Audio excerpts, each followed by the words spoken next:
Okay, I just started the motor. I'm actually stepping on the clutch and it's neutral, so I release the clutch.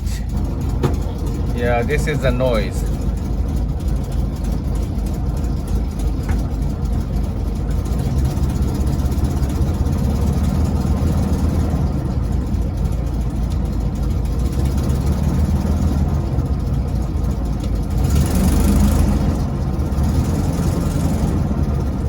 So sounds like this. I think the bearing, some bearing is it got damaged, and if I step on the clutch, it goes away. And the same thing if I drive a low speed, it can also get this noise.